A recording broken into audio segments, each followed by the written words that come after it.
The BREWtally Speaking podcast is proudly sponsored by Rockabilia. For over 30 years, they have been the go-to destination for all your music merch needs. From working with today's hottest bands to create truly one-of-a-kind pieces, as well as boasting a truly massive online store, Rockabilia is your one-stop shop when it comes to band merch. Use our code BREWtally at checkout and take 10% off your total purchase order.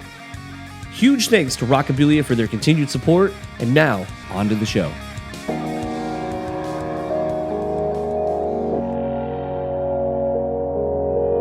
People say you have to have a lot of passion for what you're doing. This rings true because it's so hard that if you don't, any rational person would give up. It's really hard, and you have to do it over a sustained period of time. So if you don't love it, and if you're not having fun doing it, you're gonna give up.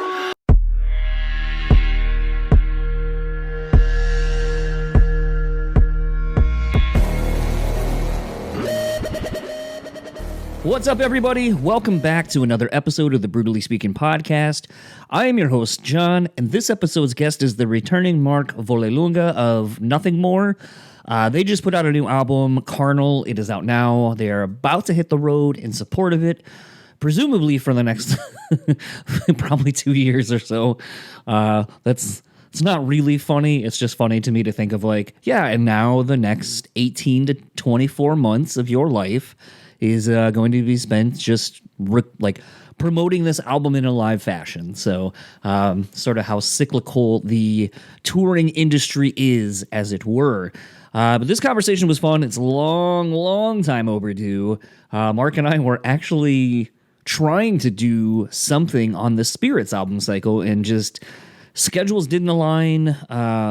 We could have done something, kind of quick, but it's not really how the show is or kind of how we like to do things.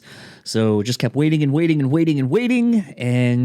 finally the opportunity presented itself, and it was for the new album cycle, and felt good. A lot to catch up on, obviously talking about, Spirits album cycle, and even sort of some of the continuation of some of the things that we now kind of expect on Nothing More albums, and just sort of the process of writing this record. I mean, I don't want to get too much into the weeds on this, but, I remember when the band was recording Spirits, and it seemed like they were done, kind of done with the album, and it would be, the announcements and all that would be coming soon. And, then I can't remember seeing video on the band's socials and so forth of the band back in the studio writing some more stuff, and I just kind of remember being like, I thought you were done. He's like, well, we're kind of working on a few other songs. We want to make sure this album's, the best that it can be and so forth, as most bands do. But it was just kind of a thing where it seemed like from the time that they finished the Spirits album cycle to now Carnal being out, it didn't seem like there was as much downtime. And, I think maybe in this day and age now of, a single coming out, and maybe the single isn't going to be on an album, but, kind of getting that engagement of, hey, we have a new single, yes, we're out on the road still, and all that kind of stuff. It seems like that's kind of making that time between an album to another album not seem as much, maybe. I guess that's one positive thing about, these kind of longer rollouts now. But, the band really hitting the ground running with If It Doesn't Hurt, and I know for me personally, I was very excited to see where the band went on this album, especially lyrically with Johnny's lyrics, given kind of what the band had gone through. And honestly, for me, I feel that this is an album that hits on a lot of the things that I would have expected and what I would have wanted. And it's kind of weird. Mark made a comment in this chat, as you'll hear, about how maybe Spirits is the outlier in the rest of the Nothing More discography, but I don't know if I feel that way. It's always interesting to see how a band feels about their own music after it's been released, kind of being able to spend a few years touring on it and getting, outside opinions and so forth. But bands just, doing what they do, killing it on the live show. Hopefully we'll see the band back around these parts somewhat soonish. But I know that they'll be heavily touring, like I said, so lots to look forward to. I, kind of, for a little bit of an update, I've kind of been surprised. A bunch of people have been kind of actually wanting to know what's been going on with my foot, post-surgery and all that kind of stuff. I figured maybe it was a topic that was kind of beaten to death, but I guess people actually give a shit. So that's nice. As of today, when I'm recording this, I went in for my 2-week post-op surgery appointment, and the boots that I had with my surgery that was kind of keeping everything in there, that was taken off today. So essentially now I get to wear just a hard boot, which is in some cases really awesome because between all the stuffing and all the other shit that they had in my boot, previously post-surgery, that thing weighed like 10, maybe 12 pounds, and just... I don't know. I don't know if anyone has gone through something where you just like have this weight on you. But I'll say carrying around an extra 10, 15 pounds, especially on your foot, and you can't walk on it, that shit sucks. So it has been so great today to not have that on my foot. Currently, without the boot because I don't need to wear it around the house since I'm not, moving around a whole lot. So that has been a tremendous weight off of me, literally and figuratively. As my wife put it today, now I just have the next 4 weeks to be non-weight bearing, to just heal. And then after that 4 weeks, then I can start my physical therapy to get used to walking with the device that's in my foot. I will say I am... still not good with a lot of these things. Everyone was kind of giving me shit for not wanting to look at my foot, when I knew I was getting this done, when it was, out of the surgery and all that, and I didn't want to see post-surgery photos and shit. My wife actually made a comment about something that happened when the doctor went in to start the surgery that grossed me the fuck out. I'm not going to share it with you guys because I assume it'll do the same for you. But it was a thing where I decided to look, so, I figured I have to clean this wound and all that stuff eventually, but, yeah, your boy threw up, to put it mildly. I saw it, I was kind of fine with it for a minute, and then I looked away, and then it was just like, oh, this is so gnarly, that was so gnarly, it's so gross, oh my god, I can't believe I looked at that. And, yeah, I then got really hot and flushed, and I threw up. So that's how my day started. I can laugh about it now. Most of the worst of it is behind me. I will say it has been really interesting. Like I said, I've been to a few shows now with this foot thing. I got to say, at least around here in my city in Grand Rapids, I really want to say that we got a really great set of venues that are really taking care of the handicapped people or capable, or I forget the phrasing that we are supposed to use now. Able-bodied, is that the phrase we're using? I don't remember. But essentially, like every venue, as soon as like they've seen me with the scooter or whatever, someone comes and escorts me. It's not a, hey, go over here and go to this person. They literally make me wait, have the person come to us, and then that person will then escort me to a spot where for myself and or my wife and I. And it's really kind of opened my eyes up to a whole different side of the industry as far as going to live shows. And like I kind of said in the Upheaval mini episode, it's been something that has been honestly just really crazy to experience firsthand what a lot of people go through in their day-to-day life and how hard it is to do things and not feel like a burden and all those things. And this is a temporary thing for me, but it has tremendously opened my eyes about a lot of things, and a lot of things I have taken for granted and people I've taken for granted. So all of that said, let's get into my conversation with Mark, and I'll talk to you all on the other side of it.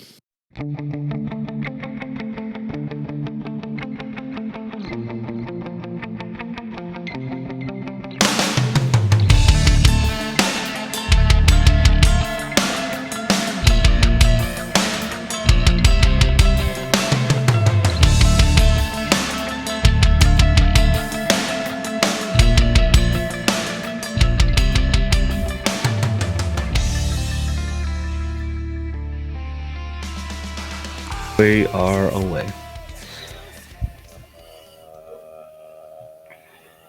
Yeah. Chocolatey. What are you drinking, John? I'm drinking the Nothing More beer you gave me forever ago. Oh, dang! Shoot! One of like 4. I have to amazing. let that sit for just a second. But the Urban South. Hey, there you go. I'm repping the brewery. Ooh, look at that. Look at that head. All right. That's awesome. Wow. So that is a year and some change old. Yeah. So if it gives me diarrhea later, I know what it came from. Actually, no, 2 years. 2 years. That's right. It's 22. I forgot. Yeah. That's amazing. It's funny when people are like, "Oh, you're drinking that still?" And I'm like, "What's the difference between me holding onto a beer and drinking it versus a quote unquote cellar raid or any of these other things that people at breweries do?" I know. Same thing. Yeah, very true. I agree. Nice. I have some. I'm repping the Martin House per usual. I have some Death by Chocolate. So I figure start strong. That's really good. Yeah, it's good. Tell me about it. I feel like I don't even know what this is. Oh, it's a cream ale. Okay, so maybe that's why. I was gonna say I kind of get like a there it is. I was gonna say peaches and like a graham crackery kind of thing going on, but there you go. There it is. Apparently, that's what it is. Peaches and cream, baby. Yep. Man, that's delicious. I wish I had more. Nice. So there's like some marshmallow powder or fluff or whatever there that like help make it a bit creamy. That and like maltodextrin. It's nice. And then if I finish that, I have this guy. Ooh, man, going for the next one. Maybe. Holler. Yeah, that's special. Yeah, I can hawk that on eBay later at some point. I'm curious. Tell me how much it goes for. That'd be cool. I'll cut you in on 20% of the profits. Oh no, none. That's all you. Give it to your favorite brewery. Yeah, fair enough. God, I was trying to think of the last time we did this, and I realized literally as I'm drinking the beers from the album cycle, we didn't even do one the last album cycle. So it has been probably at least 3-4 years. Jeez. Really? We didn't for Spirits? No, because we kept trying to. There was a few ideas we threw around, one of which was to chat with all of you individually before the record came out, put it out the week of the album, and then that just kind of fell through. And then we were going to do one like this, and then we were like, well, we should do it when we're in town or da-da-da-da-da, because we had seen you in other states, and, you know, you were sick in Salt Lake and, you know, all these other things. So it just never panned out. And I was like, huh, interesting. Dang it. Yeah. It doesn't seem like it's been that long, though. Like, that's the crazy thing to me is I was going to make a comment that it seems like this new album came very quickly in comparison to how long it took you guys to do Spirits.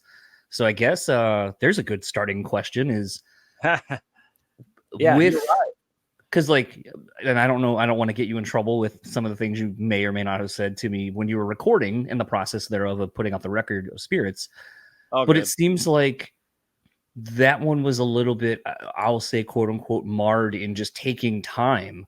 Whereas it seems like this one and a lot of your other releases kind of go pretty quickly, like the writing process, getting everything squared away and kind of rolling out and then back on the road and, you know, repeating the cycle. So what was sort of the difference of Spirits and why did that one take so much longer, do you think? COVID. Oh. Okay. If I had to give one word answer, that's it. We all were separate physically. You know, right. Ben was in Phoenix. I'm here. Dan was still here. And Johnny had moved to Baton Rouge. So it was really difficult, obviously, with the state of the country, the state of the world. But we really had to just completely file share, you know, the entire record. So there were times we did get together. And like when we recorded the drums, we all did go to El Paso to Sonic Ranch Studios, which was awesome. Went there, recorded the drums there, but everything else was self-produced, and that kind of goes in typical Nothing More fashion back to, you know, 2009 and The Few Not Fleeting. Like from that point on, we did everything ourselves, and it's only until this record now, Carnal, that we started working with a producer again. So it had been so long. We're working with Drew Folk, Wizard Blood, and it was a badass experience. He's a great mediator when it comes to, you know, too many cooks in the kitchen and us just fighting about parts or guitar or drums or lyrics or whatever. He's great. He's got a great chill mentality about things and just seems real unbiased. Like he's done it before or something. He's definitely worked with some other bands that have some very strong personalities contained within the bands, but I think honestly that always usually is attributed to people just wanting the best the song can be in the output of the album. But Not to mention his skills with production and his wizardry, how fast he can be at, getting ideas, getting tones, engineering, etc., which really helped. And I think there's just a huge difference with the magic in the room, so to speak, when you're all there. That synergy, that chemistry that happens with spirits. It was cool. We all got to individually dive down our own rabbit holes to really kind of see what we saw of our part or our vision, for things. And then we file share it to everybody else. And then we get like a 2-word answer comment, like, I don't like it. It's like, well, what don't you like? And we had to work on our communication a lot that way, through text, through email, to really get to, okay, now I got to go back to the drawing board and do it again, and then and that goes for me too, for when Johnny would send lyrics and send vocals and things like that, and we critique it, we got to really explain ourselves or get on a call, and things just took a long time, which made the process very arduous and kind of frustrating. And I think, some of the lyrical content, not to mention the state of the world, you can see all of that. Yeah. Yeah. To whereas, right, this record went pretty quick, and it's exciting. It's still a year and a half, I guess, from us starting working on it at the end of 22 to, right, it comes out in a week, on the 28th, which is rad. Oh. It's got to be interesting, because I feel like, and I want to say this in as nice a way without kind of trying to dive into, like, try to seem like I'm trying to get you in a gotcha moment, but I think a lot of people were very interested and excited to see what the band was going to do moving forward, based on sort of the trials and tribulations you went through collectively and individually at the end of the Spirits album cycle. And I just wonder, as a person who has talked to other people who have kind of navigated some of those tough waters professionally. How do I want to ask this? You can tell, like, I can tell that I understand that people who potentially will grab a headline will listen to this. So I try to ask questions that you can clearly tell I'm not going for that. That process, though, did that all kind of internally make you go more inward? Make you feel like if this was a sort of a reawakening, a reimagining necessarily of what Nothing More could be, if this is sort of your last stab at doing this thing, because it was sort of threatened to be taken away from you by others that had nothing to do with anything? I don't know if that makes sense.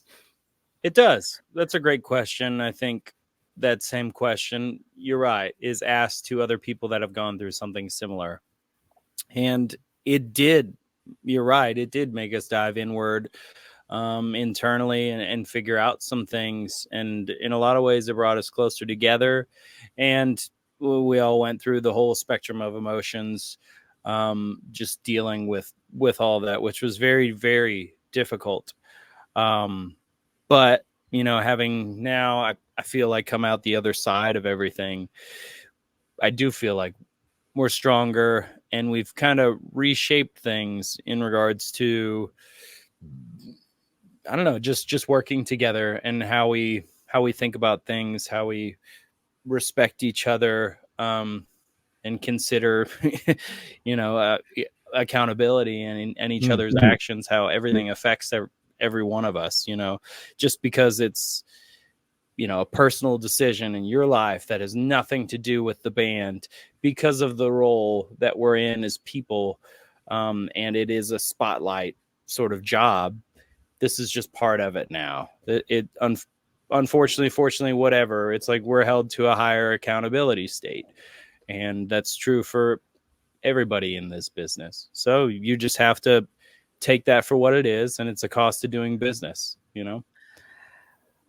If you put your foot in your mouth, if you put your foot, if you do something stupid, you're going to hear about it, and there's going to be fallout or whatever you want to say from it, Well, I think the thing about it to me, and something that it's almost serendipitous, you were talking about how previously um, the whole thing basically with learning communication with each other on spirits, that I almost wonder if, because I'm not one anymore that just kind of feels like things happen because they just happen necessarily. Like I feel like there is a bigger reason for things happening, that I almost wonder if the trials and tribulations of having to work on a record and literally work on your communication as a band individually and collectively, if that's what really allowed you guys to kind of come together in a more organic, natural way in the hardships that you dealt with everything that kind of happened.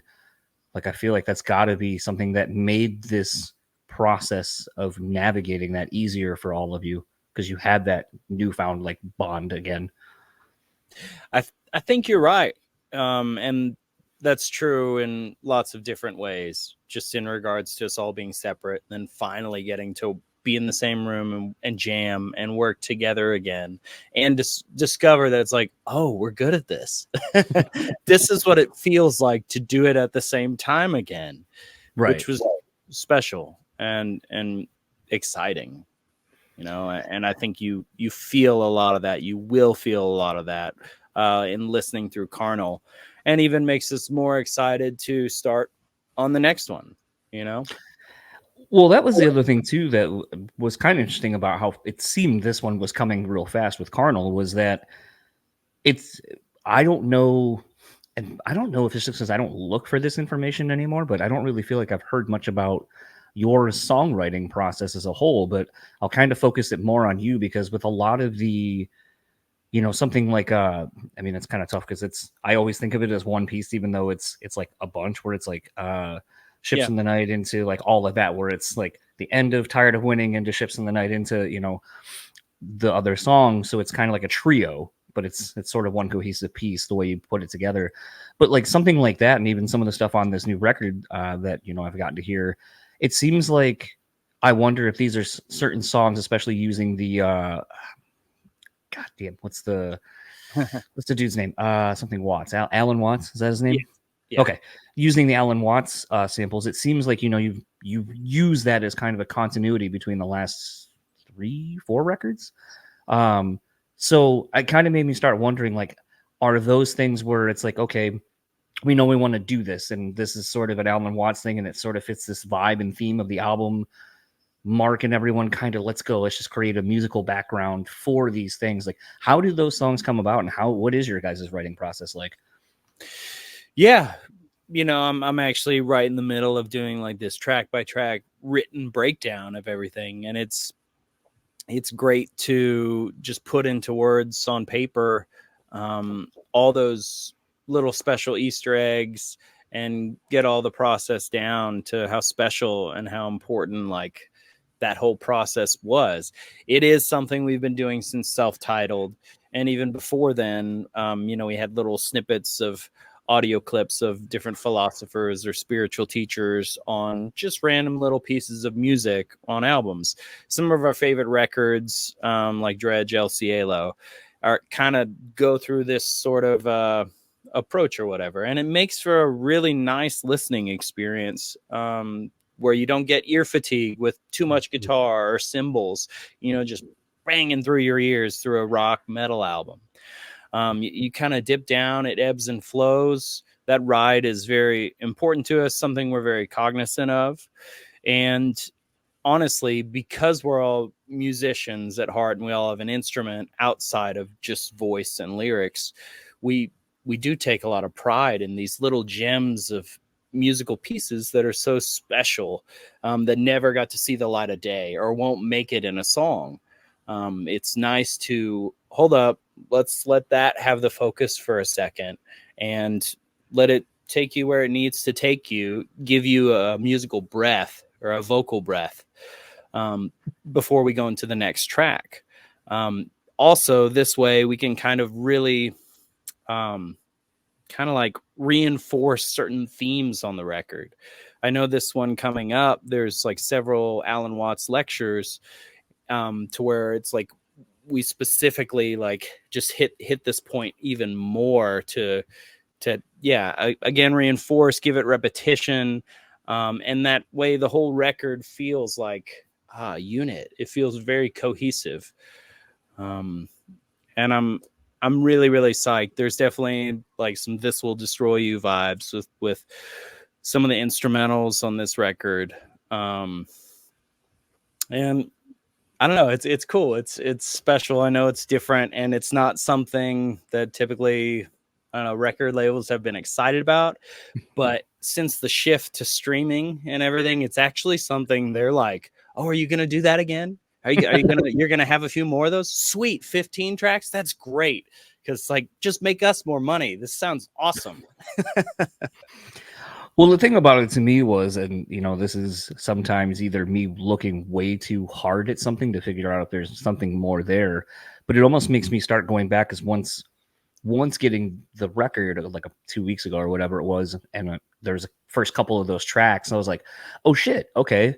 And then it kind of comes again, and it became this thing where I was like, okay, I know they did it on Spirits, I know they did it, like, and I started kind of remembering the songs that came before, and then it made me start going, if I were to put all these tracks together into like this now almost EP, because that's about the length of everything, is there some narrative that has been consistent sort of in the what has been talked about, that I just haven't noticed the overarching story of these things and why they're important to the bigger picture of Nothing More, in addition to what does it mean as a statement in between every record.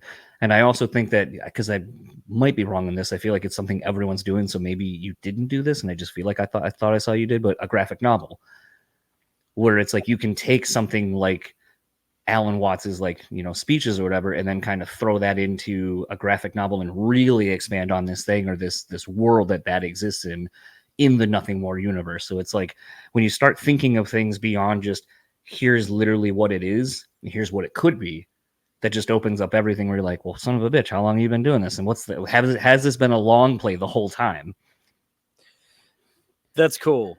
I will not confirm nor deny that, because I think it's awesome you came to this idea. It's almost like I think Maynard was asked not this same question, but like people developing theories about this or that, and then getting this whole idea of like Danny Carey sets up his drums in a pentagram, and it's like, oh, they do this thing. And when you really read into something so much, and you get this conspiracy theory almost about like why, you know, there's this or there is that, it's like maybe you're just like holding this book too close to your eyes or whatever, and right, you can't see outside of it. That hasn't been the plan or the meaning. That sounds awesome, like you're saying. And in retrospect, sure, that feels like maybe we should do something with that and like connect them all. But no, they're all isolated to each album and into making each album more of a cohesive unit. Although I would love to see, you know, somebody put them all together and make some sort of meaning out of it. Much, you know, like you wonder if Dark Side of the Moon and Wizard of Oz, you know, you start them at the same time or whatever, you do them backwards, and it's like, oh my gosh, yeah, and they like line up perfectly. Or playing, you know, Stairway to Heaven backwards, like, oh, it's a, you know, an ode to Satan, and that takes too much time. Well, I feel like it's a thing where it just like I said, I feel like you guys are very intentional as people, and kind of with what you do. So to me, when I kind of started thinking about that a little bit more, it was like, especially to me, because like Existential Dread, like when I saw that as a song title and I didn't know anything else about it other than just, oh, that's a song title, I was like, I don't know, it makes me think, like, that seems very therapy type brain shit, where it's like, all right, like, what makes you feel like that? What gives you the dread? What about the world and bigger things outside of yourself? And so when to kind of go through the album, the first couple listens that I gave it, it almost seems like there's a lot of looking inward on this one, more than I feel like it's kind of pointing outward to me.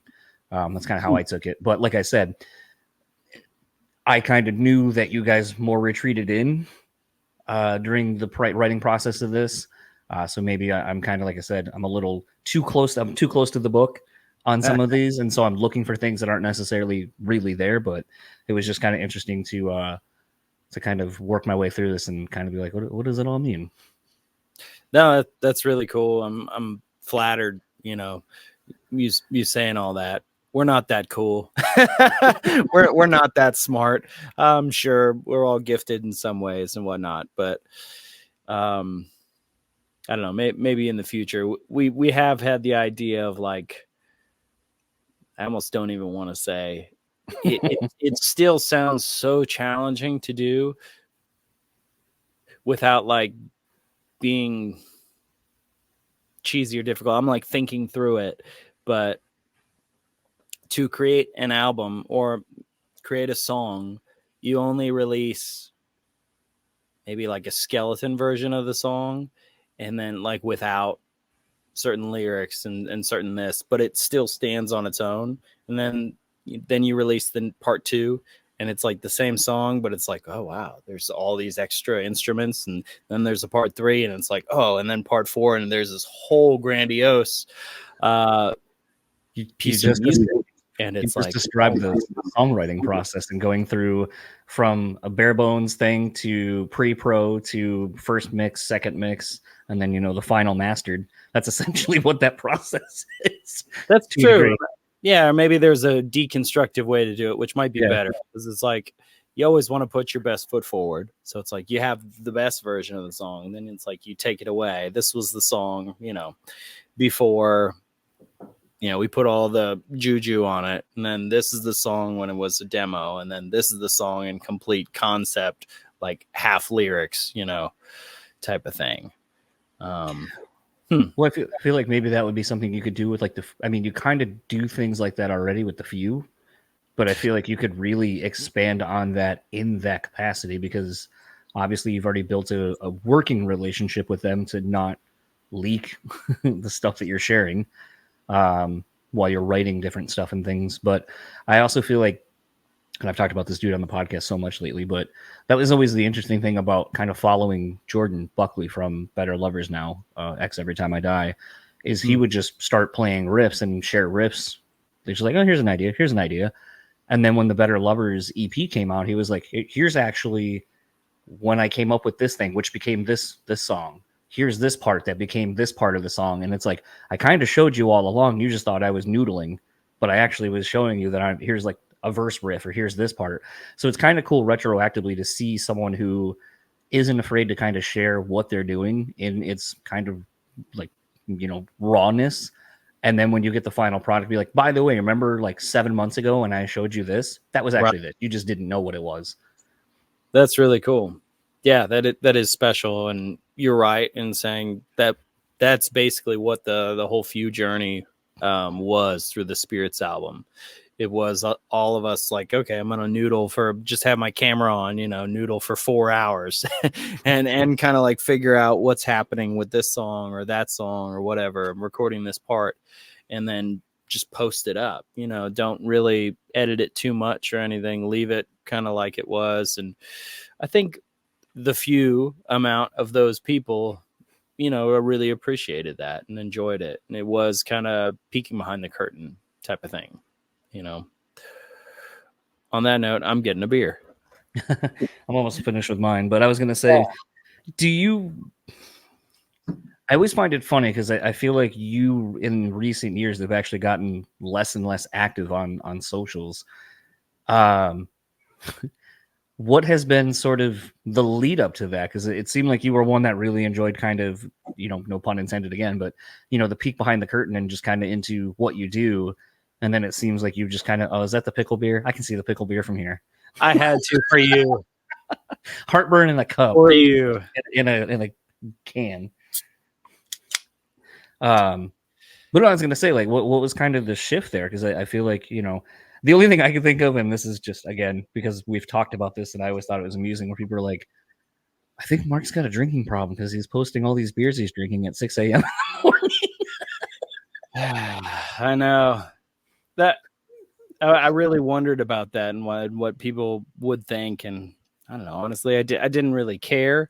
And most of the time, as you know, with craft beer, it's like I would check in something even if I just had like, oh, a little sipper at beer share. Well, I check in 20 beers or something, but I only had like 2 ounces of each beer.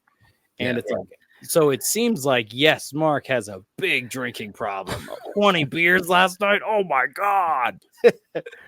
But in reality, that's the whole point of a beer share. And it was about numbers to me, getting started on Untapped and becoming obsessed with that and making sure I wrote about every beer and posted, every single beer, checked them all in every place I was going to, until it sort of became an obsession, more the online checking in part of things, and some of that I do miss, but it was, I needed to take a step away. I got a little too excited about it, and I needed to get back to priorities.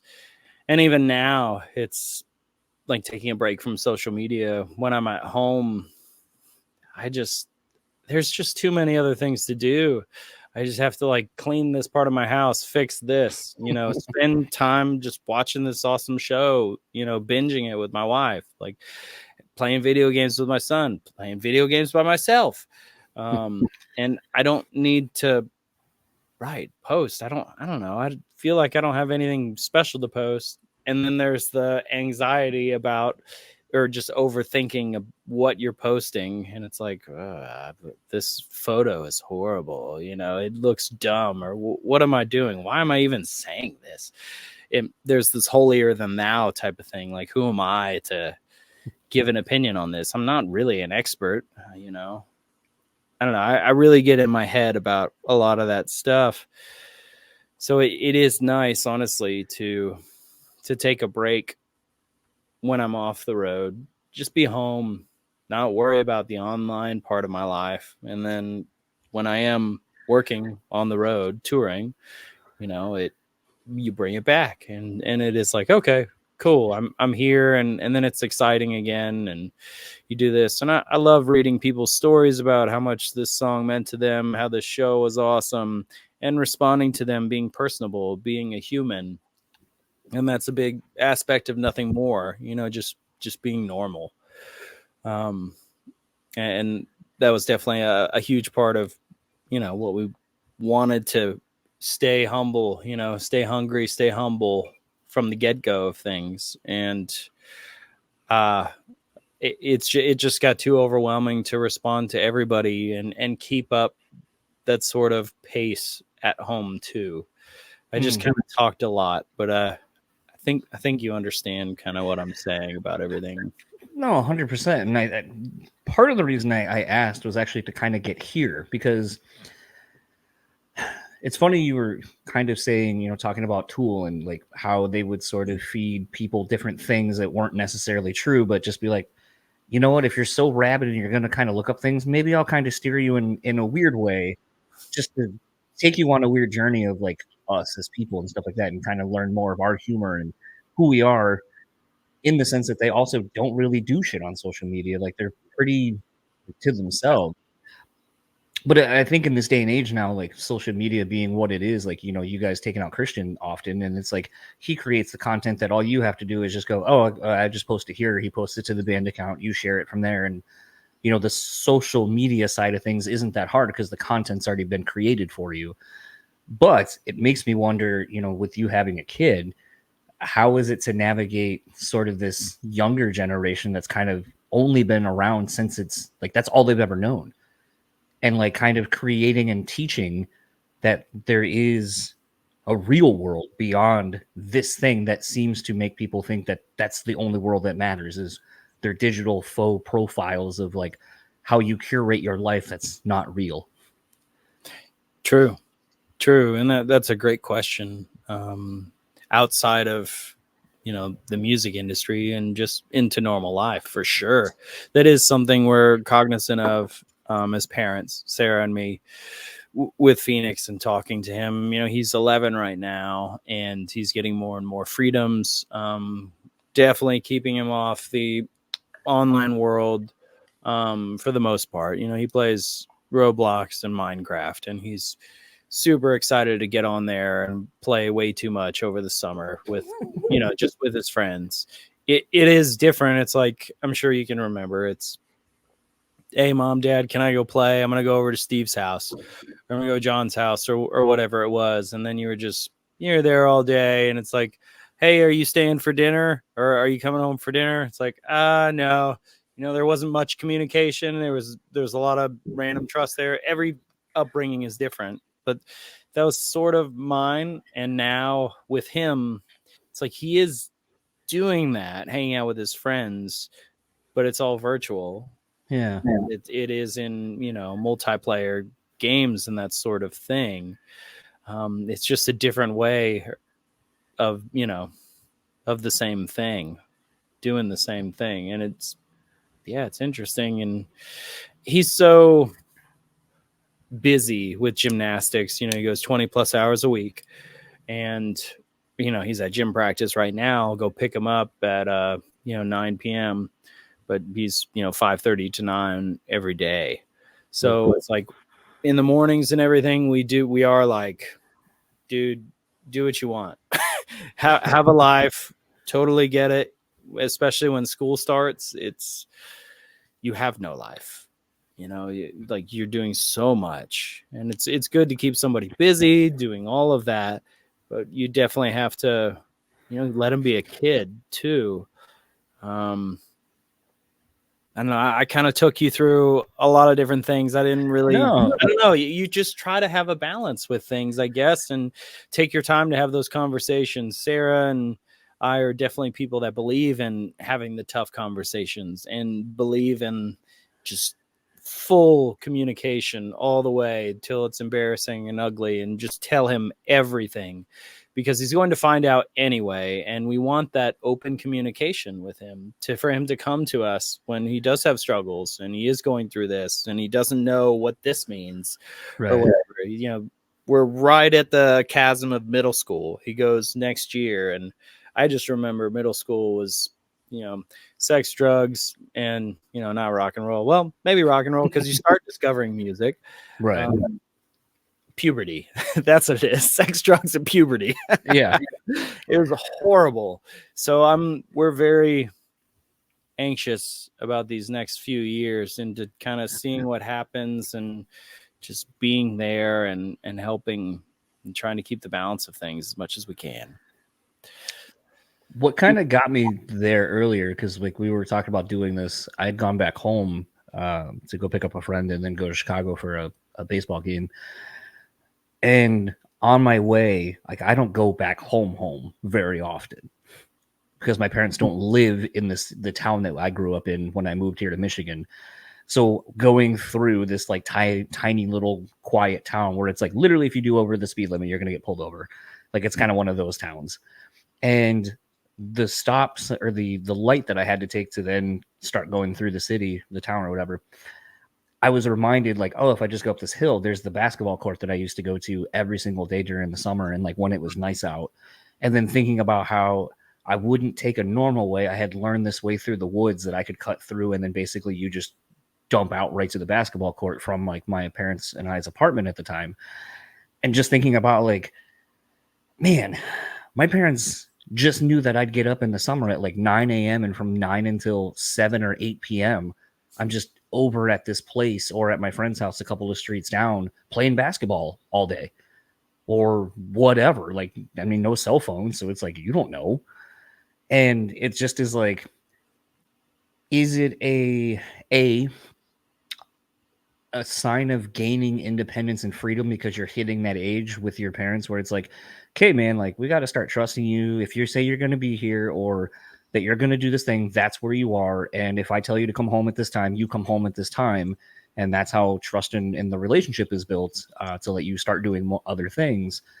But then I also just got to thinking about how, like, but I wasn't really, like, times were different then. Like, do people still get together to go play basketball for 7-8 hours a day every day for the summer?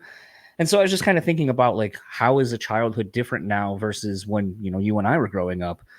And in some ways, I feel like I keep coming back to this idea that I feel like I almost wish I grew up now, because I feel like people are more understanding, are able to communicate better in some capacities, and aren't as afraid to communicate with how they think, feel, and whatever.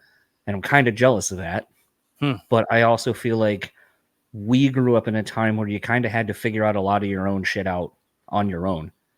And I think that makes us seemingly a little bit more independent, and more fit for traversing like the world that we live in, I feel like at times. No, you're so right. You said it really, really well too. There are a lot of benefits to growing up now, with how everyone is even more connected with the online world, with playing safely, in your home, with your parents there or whatever. But right, there isn't that independence, so to speak, of like, hey, go out there and I'll see you when the streetlights come on, which, gosh, I mean, it's not that kidnapping didn't happen. Then it definitely did. But I feel like we're also connected. We're much more connected now. So everyone hears about it. If any little thing happens, we'll know immediately how bad and how horrible the world is. Horrible things were always happening all the time. But yeah, it's just different, and we're always catching up to where we're at technologically speaking now, with how fast the pace of technology and the internet and everything works. Gosh. Yeah, you made a lot of interesting points. Yeah. Sorry, I drank that heavy stout right away, and immediately I'm like 0 to hero. Well, I gotta say, now that I tapped into the other one, I'm surprised that this sour guy, I looked over because I was like, this is a pretty drinkable thing. But when I see a bottle like this in my head, I'm like, this is at least 10%, at least. Nope. So like the fact that like the first couple of sips, I was like, this is surprisingly drinkable. And usually when I get a bottle like this, it's like, okay, this is probably gonna be my one, because it's gonna it'll hit you. Right. Yeah. One and done. Tear me up. Yeah. No, that beer is amazing. My buddy Jeremy Prize brewed it with his sort of side project brewery. His OG project is Prize Brewing in Minneapolis, and his on that bottle you'll see Idle Forest. That's sort of his side project. So it's specifically like wine hybrids and spontaneously fermenting, beers and things like that. And that is just a spontaneously fermented sour. It does say, Brett IPA, using the, Brettanomyces, those live cultures and whatnot. And just the specific hops are like IPA hops. But it's like you almost, you don't even really get any sort of IPA in there. That is just an amazingly delicious, one of a kind, like farmhouse sour. And it's so good. It's so good. I'm salivating just talking about it. Like, if you think I have like a love or romanticism for beer, I really do want you to meet Jeremy. Man, he has got such a passion for it, and he just like takes you on the journey every step of the way into like how difficult this was, and it's like where he had to find it, how he had to do it, and it's just like, oh my god, this is a movie. I'm in. Well, I think sometimes with beers and stuff like that, like I made a comment on an episode that just dropped, like I think last week, where I was making the comment about how sometimes I feel like music and beer, the elitists that are in the communities respectively, ruin everything for me. And it's why I don't really want to get that into it. Because like, you know, I think the comment I made was, I hate when I'm sitting with someone like, oh, I don't like these because I don't like Chinook hops or Mosaic hops or whatever. And it's like, most of these people also brew their own beer. So I came to the correlation. I was like, maybe you don't like it because the beer you made with it is shit. Not that every beer that uses it is shit. Maybe you're part of the problem with your I don't like it because these suck or whatever. And it's like, I also just don't ever want to get to that point. And I say this as someone who is very not this way with food, but there's other reasons for that I think I need to start working on. But it's a thing where it's like, I would rather just read what something is and go, that sounds delicious. Let me try that, instead of being like really delving in and going, oh, well, I don't really like lactose. So I'm not going to do one. Or I don't like sweet things. So I'm not going to do that. And it's like, just fucking try it. See what it is. Have an open mind. Absolutely. Yeah. At the end of the day, it's beer. And, and beer is good. Wine is good. Music is good. Everything is good. These are all like luxuries. Yeah. That it's like, you're right. We do get so snooty and, just crappy about. We become know-it-alls. I hate that too. And I really think about that a lot with how I come off, talking about something in particular. I know I can be that way about music, and right, it is my job. I do it all the time, and I sometimes don't give enough music enough time to really like, okay, let it ferment. Maybe I do like this, but there is this importance of somebody who doesn't like this music or even does like this music. They're going to make their own opinion in 10 seconds or less of if they like that song. It's going to be that quick. So it is important to form an opinion and have a feeling about it. But where it backfires is, oh, it's because they're using Chinook hops. It's because they're doing this that everybody has done before. Just because it's G, D, E minor, C doesn't make it like, oh, it's been done before song. It's way more than that. It's all the feeling, the charisma, like the tempo, everything put together with how you voice things and how you do it. Put your own spin on it. That's it. Rant done. Did you put your spin on it? Well, did you make it your own? That's the trick. So a few minutes ago, when you were kind of answering one of my previous questions, I thought of something else, because you were talking about, for you finding the balance in life, finding, the time for you, the time for family, the time for things, passions and so forth. I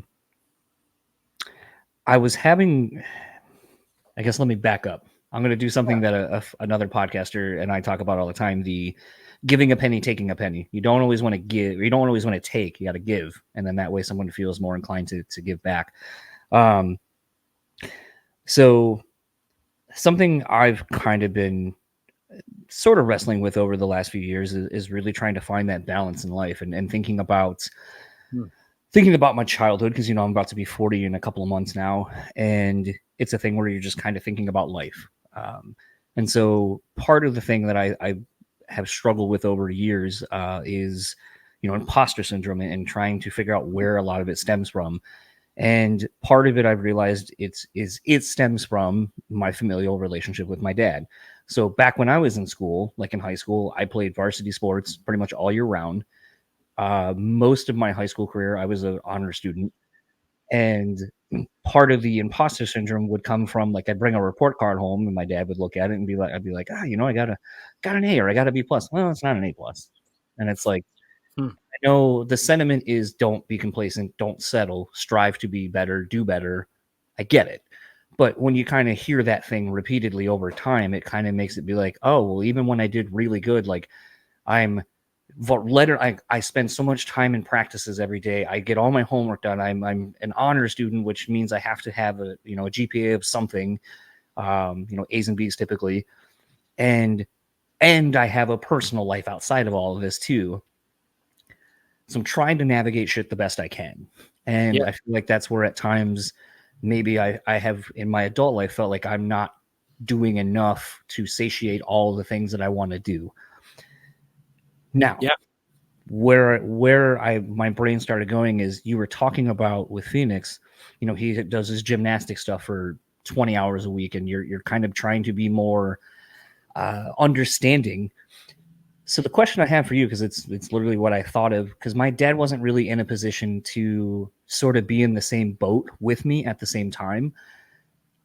are you, because of your career, able to kind of offer him some advice on how to unwind, find that time to find the balance in life?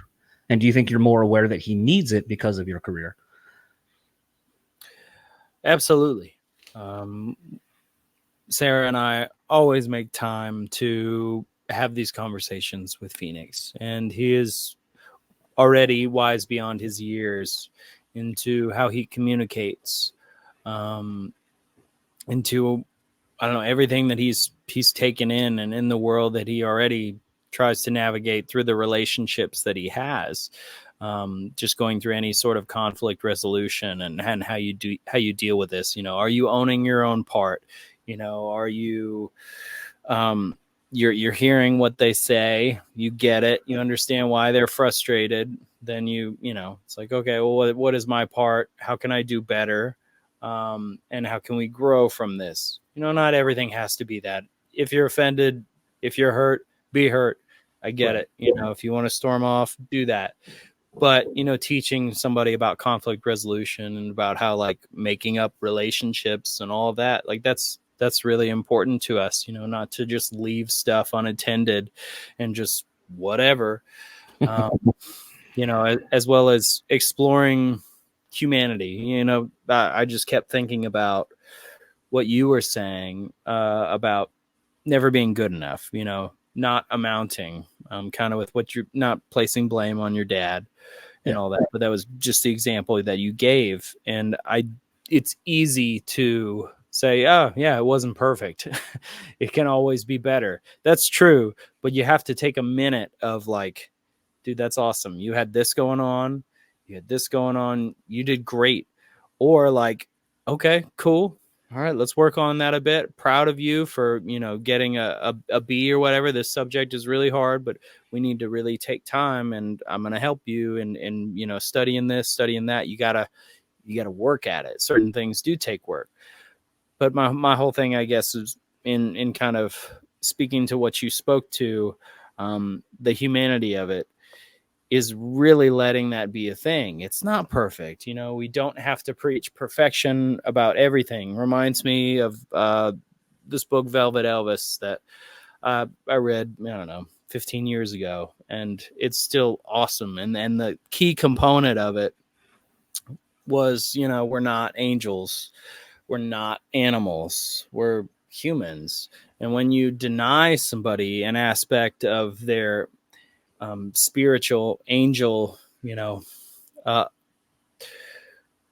side of things, it's like you totally overlook the other side of things, and then everything is out of balance, and that's not right. We aren't one or the other of these things. We are human, like we are imperfect beings, and that's okay. That's all right.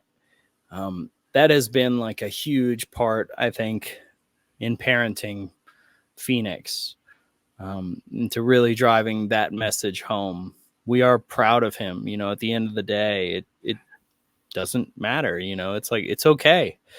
And me as a parent, like, admitting, it's like, I don't have all the answers, just to him. I don't know. This is what I've learned up until this point, and this is what I'm going to tell you. I'm not going to lie to you. I'm not going to tell you, because I said so. I'm going to explain things. And Sarah is big on that, and I definitely got that all the time growing up, not placing blame on my parents. It was a different generation, different time and everything, but there really is that reason, that explaining the why. Yeah.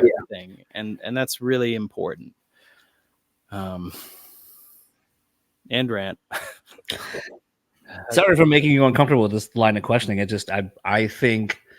No, you aren't. It's funny that someone pointed this out, that it's like, with people like Bridget and I are not going to have kids. We don't want kids, but I always have found children to be interesting, even like when I was a kid or as I got older than other people, just kind of looking at how people traverse life. And I think something that's so fascinating to me about kids, especially young kids, is just that they're so innocent. And when you start seeing them sort of become who they're going to become and forming their own thoughts and everything, they're not, they'll say the thing that you're not supposed to say, but they don't, it's not, to them, it's not mean. It's just, that's a fact. There's no maliciousness behind it. It's just like, if they're like, oh, you're fat. It's like, well, that's like, you are a big person. You are fat. Or, you know, whatever, you stink or whatever. They'll just tell you.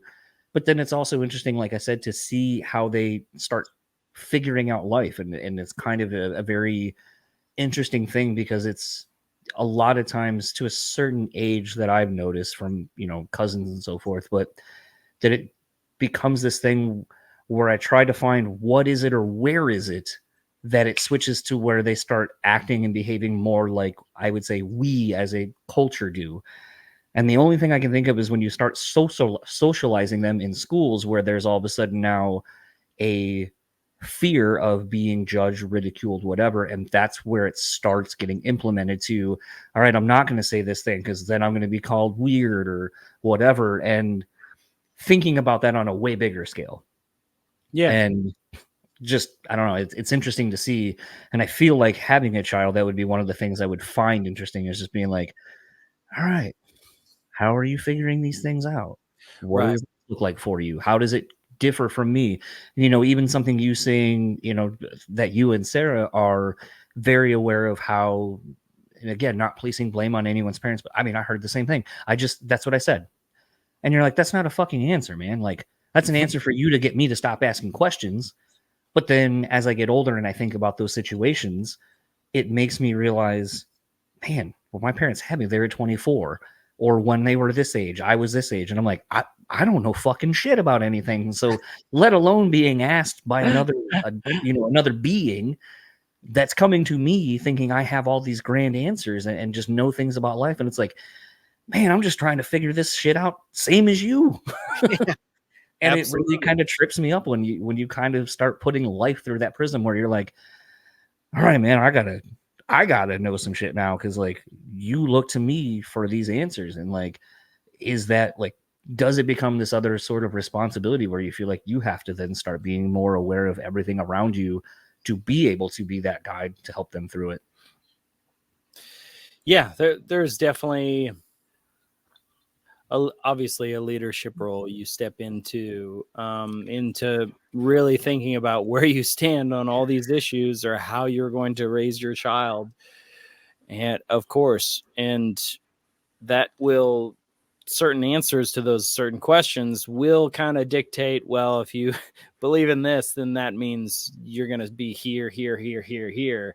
But if you don't, then it's like, I don't know, you could be more loosey-goosey about other things too. And the one thing I will say, when you said, you know, I don't know shit about shit, you didn't say that, but that is the phrase. Essentially the sentiment. As I grow older and I'm supposed to know more things, I just realize I know less things. You know, the more I know, the more I realize I don't really know anything.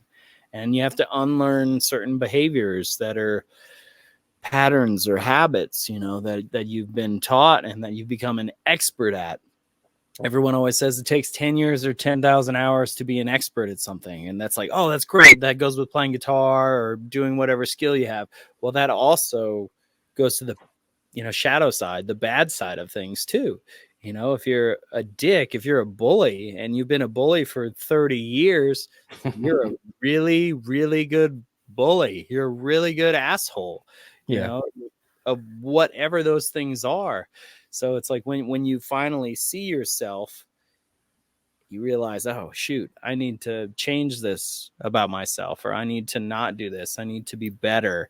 And especially when there's another life in play, you know, it's like, I don't want him to be like that. I'm not trying to control him. I'm just trying to do things differently now that I'm in the driver's seat than my parents did, you know. And again, like I don't have resentment for my parents. Yeah. They did the best they could, and every parent is imperfect, and that is important. No parent like goes into it and like immediately like, oh, I'm the best. Like, even the ones that like say they're the best, or trust me, there's like flaws and there's things unseen. And it's like, oh, they're losing their shit. They're horrible at this or whatever it is. And it's, I don't know. It's a lot, you know?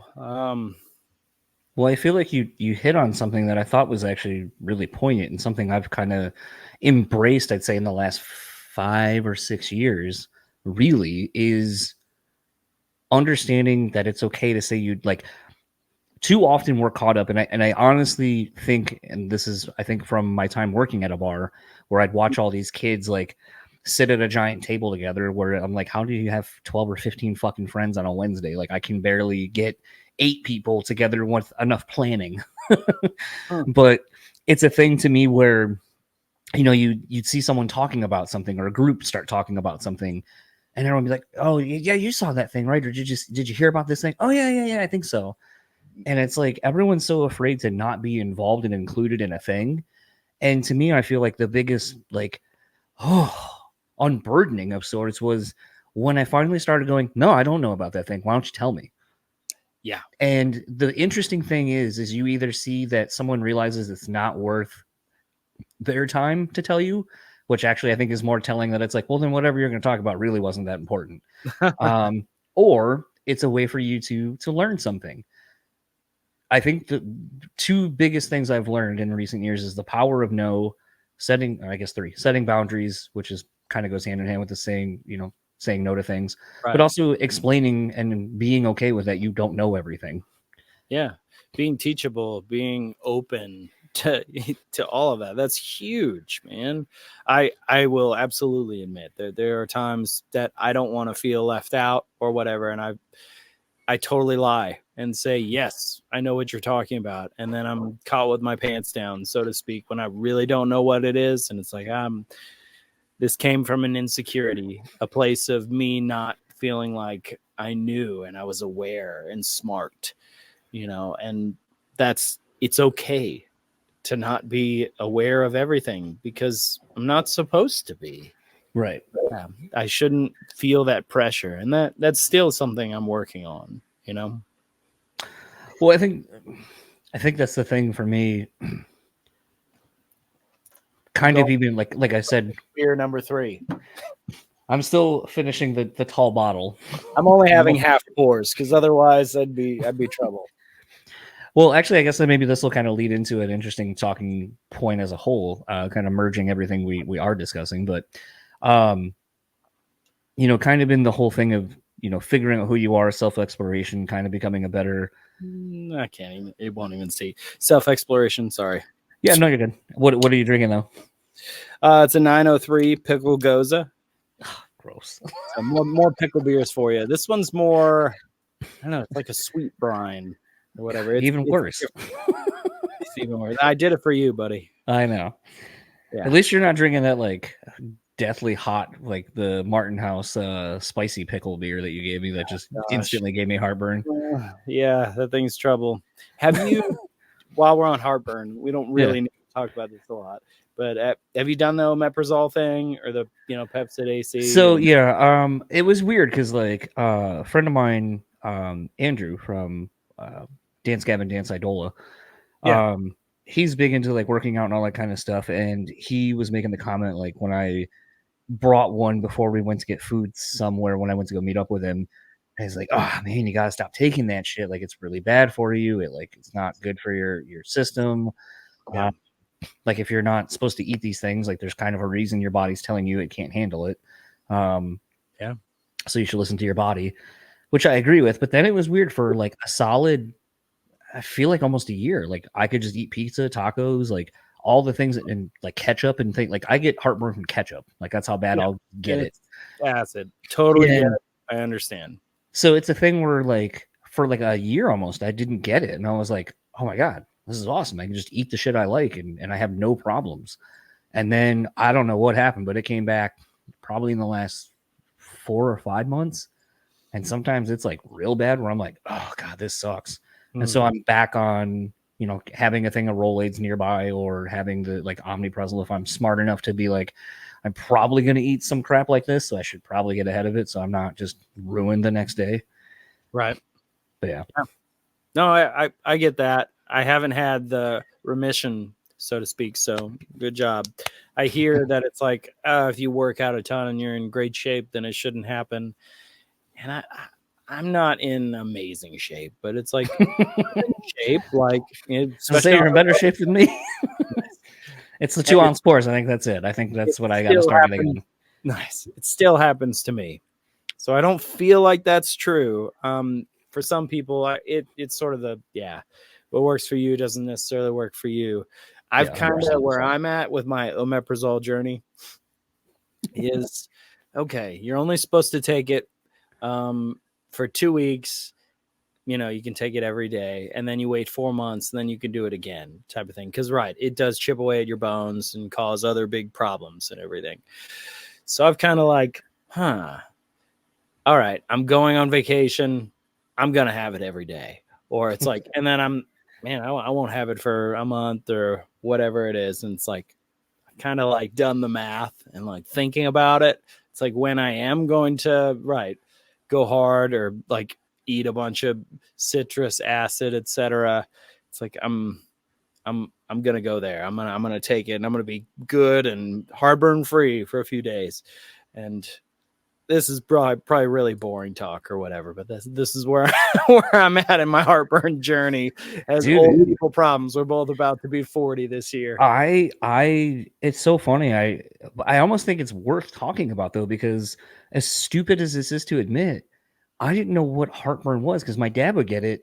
And when I'd ask him what it feels like, he just would burp all the time and, all this kind of stuff. And you'd see him taking like the antacid tablets that fizz and all that shit. And it was a thing where like the associations I had with what I thought heartburn was like, oh, it just seems like it just tears you up and you're really gassy and all this stuff. And it's like, what I didn't know was I actually had it for a long time. I just didn't know what it was. And then one day I explained it while I was like, oh, my stomach's kind of, in my chest and da-da-da. And then my dad's like, what does it feel like? And I go, it feels like this. And kind of explains like, yeah, it's heartburn. And I was like, oh, well, shit. Like, I didn't know that's what it was. Like, you mean I could have been taking something to not feel this way for a while now? Like, okay, I wish I would have known. So maybe someone listening to this will be like, oh, I didn't know that's like these things were kind of what heartburn is. And maybe it'll help them on their own journey to figuring all those things out. But that's true. So maybe we're changing lives and we just don't know. We're at the beginning of the heartburn revolution. You never know. Yeah, we're just gonna have a heartburn podcast now. Talk about how to burning hearts. With heartburn. Still eat what you want and have heartburn. I think moderation is key with everything. Although tacos and pizza, I can't be moderate with any of those. I'll just eat them until I'm totally full or there's no more. I know I have to stop myself too. I can't have fast food pizza anymore, man. It causes fast food pizza. Well, like Domino's pizza. Oh, okay. Like the main ones, not like exquisite, like nice pizza that like they actually use real ingredients, basically. Right. Because whenever I have had too much crap pizza, it's like I have big problems. So I have to really take care of myself. So something, I think you were starting to do this the last time you were on, but a few brews. Oh yeah. What did you like? It seems like obviously that's not a thing you're really doing, probably just from being busy and wanting to have more of your own life versus being like where I'm at, where I'm like, hey, at this time and this day, I have to do this thing, and you're like, oh, okay, and that's how your spouse feels about it, where they're like, cool. But how was that process for you, and did it change how you like even yourself when you do other interviews and stuff? Did it change how you do them because now you've been on the other side? Yeah, absolutely. I do feel like I'm better or really more comfortable with not feeling the pressure and just being myself into listening, paying attention, forming sentences. I still go off on tangents and rants, as you've noticed, and forget the original question. That's still my biggest problem. But maybe it's not a problem. Maybe it's part of just, well, that's what I do. I just go and then I don't know how to get back. which is kind of funny, and sometimes it's good, and then sometimes it's disrespectful and not cool, and I'll just talk forever. But yes, I do feel like it totally has helped me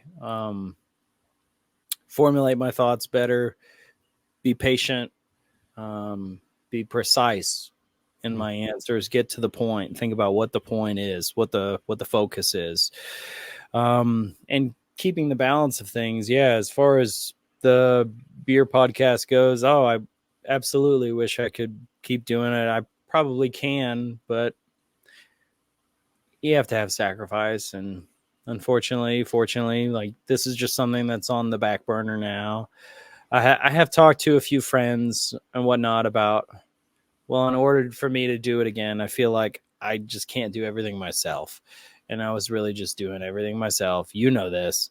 It's just too much, and it consumes my life.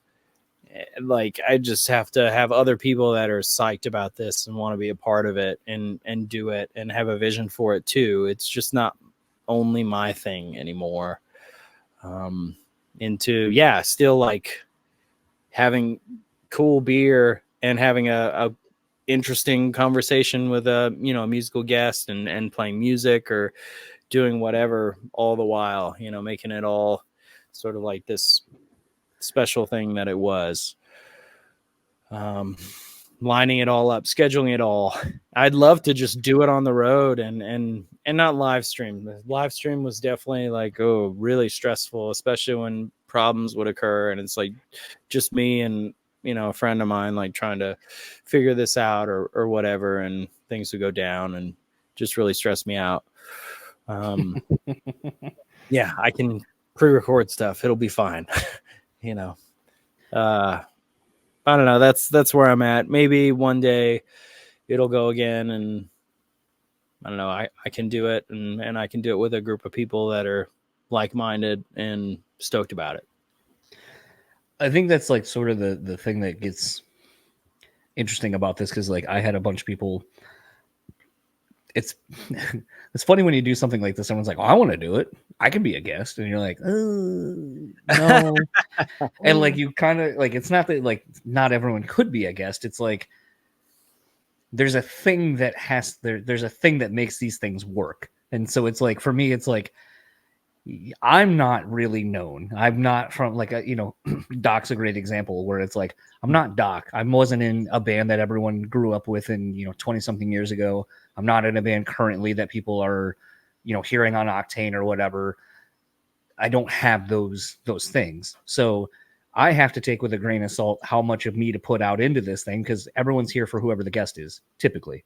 Now, I might have earned some, cachet with the people who have been listening for a while, where they're like, all right, I like you and the thing you do. So yeah. I am aware that is a thing. But when we started, I was starting something with another friend, actually, speaking of Doc and God Forbid, Corey from God Forbid, myself and a friend of his that was kind of more behind the scenes in the industry, doing like publicity type stuff. So we started a show that I think will probably never. I'm still thinking about just releasing what we did, but I don't think it's ever going to be a thing anymore. I think it was like everyone it was a thing for a minute, kind of like, like you're saying, Corey ended up moving back east. She had some other stuff going on, and it was just like we all were too busy. And I enjoyed what we were doing. It obviously showcased a completely different side of me. But I ended up doing a different show with my friends that I do here. We do a seasonal thing, and it's been a lot of fun. But it's funny because like the people who listen to this that checked out that show, they're like, "You're so different," and I'm like, "That's how I really am." I'm the dude squeezing out jokes like every 2 fucking seconds because I'm looking for a laugh. I want things to be funny.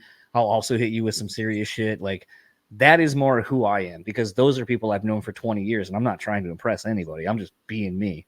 I can't do that full on here, because someone inevitably will be like, well, it doesn't really fit what this show kind of is. And that's fine. Yeah, I understand, and I can compartmentalize and go, this is this thing, and this is what the vehicle is, and this thing is another thing. But I also think it's been interesting to kind of understand that in the journey of doing 2 shows or 3 for a hot minute, and just kind of realizing who am I? What am I willing to put out there? And is it authentically me no matter what I'm doing, even if it's a scaled back version of who I am? And I think that's kind of an interesting thing, but it's also funny because you kind of come into this thing where you're like, yeah, I'm so important. I need 2 podcasts that everyone can hear my opinions and my thoughts and all these things. But I think the impetus for it, though, sort of the same with this. Like, this show was started because I was tired of watching people wasting opportunities I thought they were given, not doing anything worthwhile. Hopefully, I've gotten some negative comments, as is anything you do in a creative space that's, for public consumption. But when everyone gives me a shit comment, I just go, well, then literally that's how I started my show. Fucking start one yourself. I want to talk to you in 8 years later, and hopefully you've kept on with the journey, because it's crazy the people I now am friends with and the experiences I've had doing this, all because I just thought I could do better than somebody else. Same thing can be said for the other show, where it's like, it all started because a friend of mine was getting ready to go through a divorce, and I was like, I don't want you to be alone during this time. So, like, here's a thing where we can all get together, have a couple of drinks in my basement, bullshit. And then it's like at least one thing maybe that you can look forward to during this like crappy time. Wow. Yeah. That's really nice of you. That's very thoughtful. Well, I mean, I've never gone through a divorce, but I imagine it sucks. Fair. Same. Yeah, I can definitely imagine it sucks. I hear what you're saying, for what it's worth, and just congratulating you. I think you do an awesome job. I absolutely think you're easily one of the best, conversationalists to have a conversation with candidly about, while still maintaining, subject matter about what you need to talk about. Have it not just be question, answer, question, answer, question, answer, and the same questions, Yeah. Of course, you take constructive criticism, work on how you can be better. But at the end of the day, right, well, yeah, do your own show then. I hear that. I do hear that. I feel like we should kind of wrap up, because I don't want to take you, because I know this is probably a good time for you and your lady to just hang out and be together while the kid's away. But and then let me finish pouring the last little bit of this beer. Nice. There we go. I still have one more nothing beer I feel like I should break into and try. That peanut butter one that your friend made. Oh, awesome. You know what? Fuck it. I'll go grab that real quick. Yeah. Sage Valley Brewing, which he's a home brewer. You're not there, but for anybody that's listening, it's delicious. It smells so good. Very excited about it. I'm glad John's getting it. Yes, there it is. Oh, we're both having the problem with too much white light. I know. Yeah. I hate how the camera can't like focus on it. There you go. Yeah. Ooh, smell boy. it. Yeah. The nose is pretty amazing. It's funny because I feel like I need a palate cleanser real quick. It's funny though, because I feel like you and I have talked in doing our beer trades that peanut butter is one of those that's so interesting, because when you ask someone, what is a peanut butter beer going to taste like? Excuse me, as we both do that. Right. And essentially, most people, when they make one, it's always got chocolate. And you're like, that's not. And they're like, it's like a Reese's peanut butter cup. And you're like, that's not peanut butter. That's peanut butter end. So when people go through this thing, it's always funny that you're like, peanut butter could be peanut butter, could be peanut butter and jelly, could be chocolate and peanut butter, could be all these things. Same with mint. What kind of mint are you getting? Yeah. And so it's always fun to kind of navigate through everyone's what is it.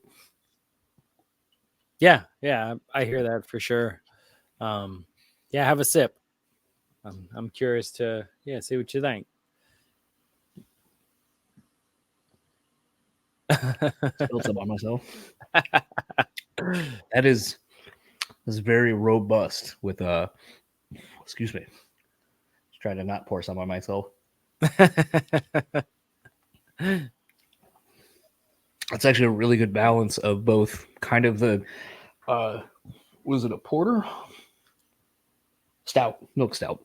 I was gonna say, the chocolatey notes kind of almost made me think it might have been like kind of like a porter. But yeah, it has like that really nice like chocolatey smoothness of the milk stout, but the peanut butter kind of gives it sort of that. Like if you would have told me that had been barrel aged or had been aged in something, I probably would have been like, oh, okay, I could see that because it's kind of got that caramely, like chocolatey, notes to it. It's actually really good. And it's probably been sitting for a bit in a good way of like it's kind of like aged and coming to its own, so to speak. I know he definitely based it on the Belching Beaver peanut butter milk stout, sort of, gauged it on that. Like a clone of sorts. Yeah, but I like his more, to be honest. Yeah, the Belching Beaver one wasn't great, but they've knocked almost everything else out of them. I was gonna say, wasn't bad. It kind of, to me, it's how you felt about a lot of the milkshake stouts, the holiday stouts that I would always send you, where you're like, it's just where you're like, it's a little watery or thin. And to me, that's kind of how I felt. Like the flavor wasn't as robust as this one is. It kind of left a little bit where I'm like, I wish it had more of this. Yeah.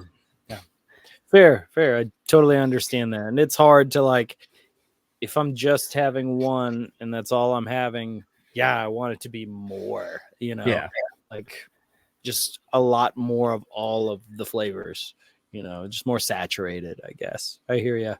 But yeah, if that is more of one that it's like, oh, well, yeah, if you're just drinking, watching football or whatever and just having a bunch of them, it makes sense. Yeah. Are you... I was kind of surprised you didn't get back into doing a beer, or not yet anyway, for this album cycle tour. Oh yeah, just not yet. I don't know.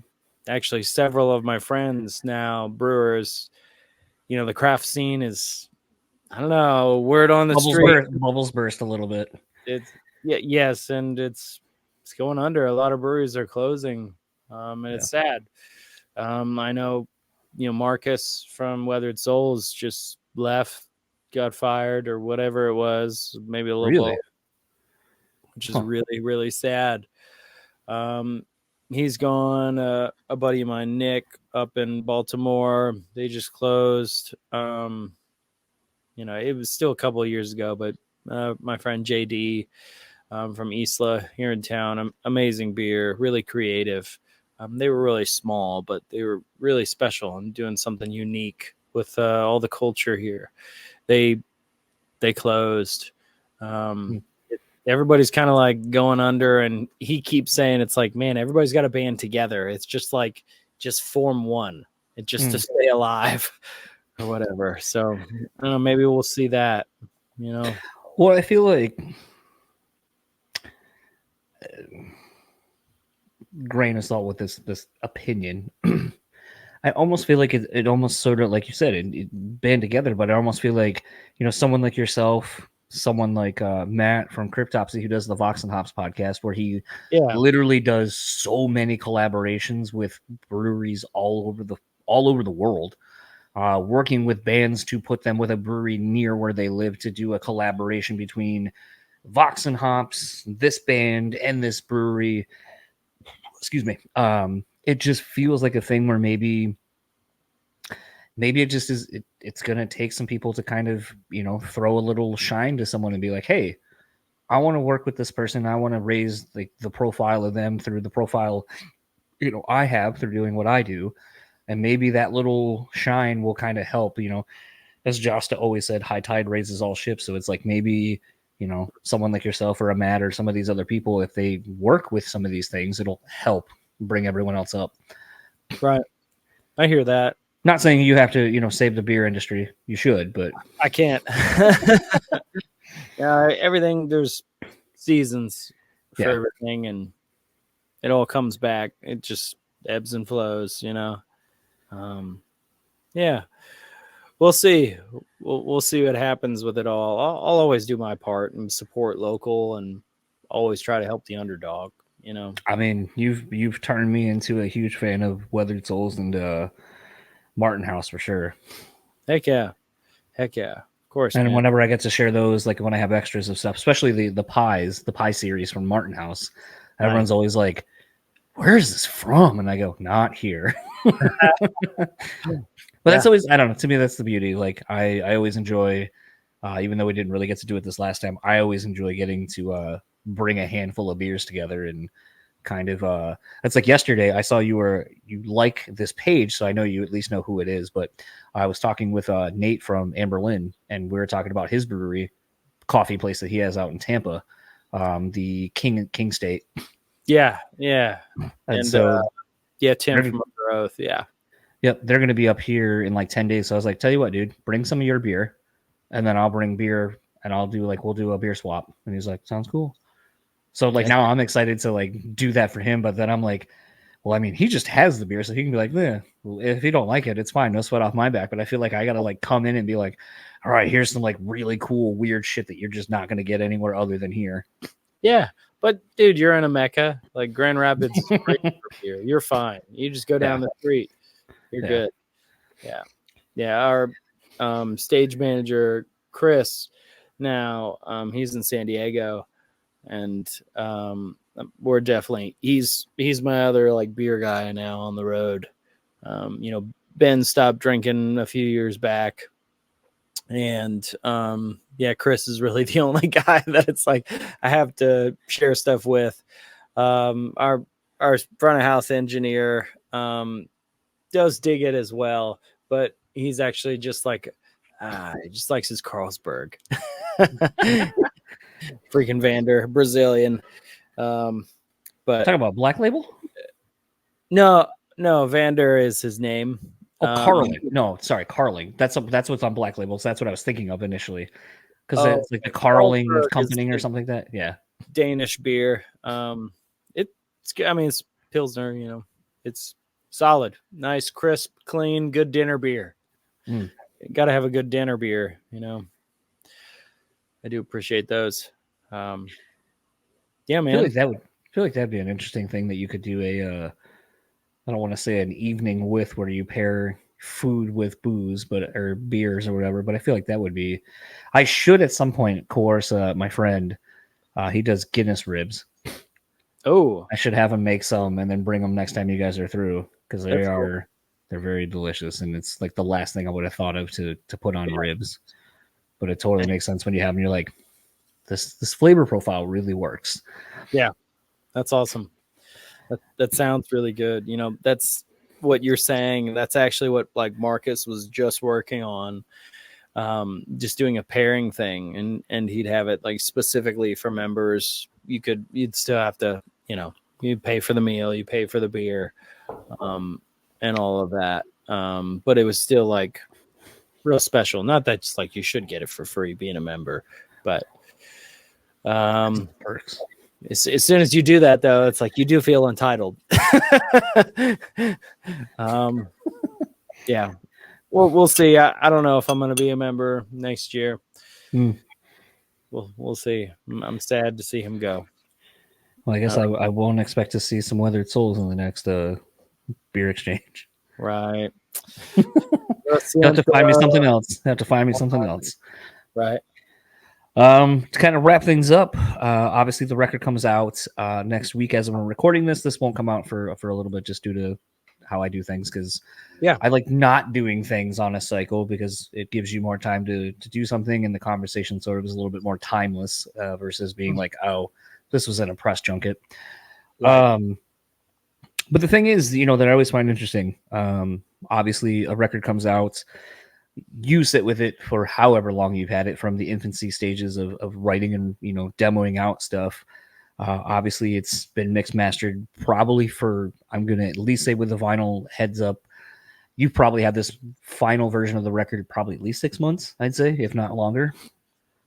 Yeah, I think we're like really wrapping things up in end of March, early April. So yeah, ish. 4 months. About. Yeah. I mean, that was like, it's all like the mixing stages. So yes, It was done. Yeah. Like March. There are a few things we're all like really finishing up.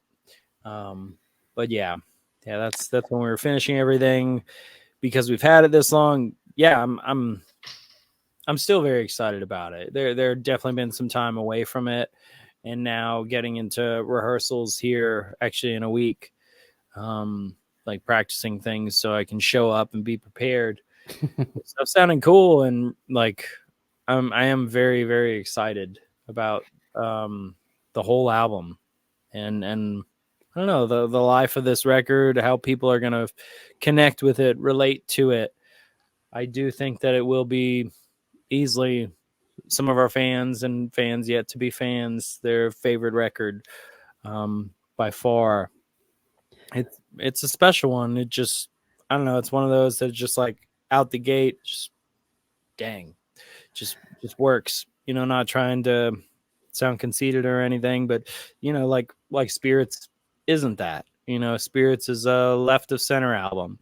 It's different. You know, it's more heady, and that is some of our niche fans' favorite album for sure, and always will be, because it's a little different. You know, it's more true to our progressive nature of things. And this one, I feel like just combines everything at the same time in like this nice, tasteful balance into what Nothing More is. We're definitely psyched to, you know, to revisit what we talked about earlier, just get back together and rediscover what we do best. I think for once, I think I mean, as much as I'm not a fan of the extended rollout of albums, like that's not how I grew up, you know, getting into records. It's like, you might be lucky if you had the promo single before the main single. But essentially you usually got one, and then that was all you got to really sell you on a record.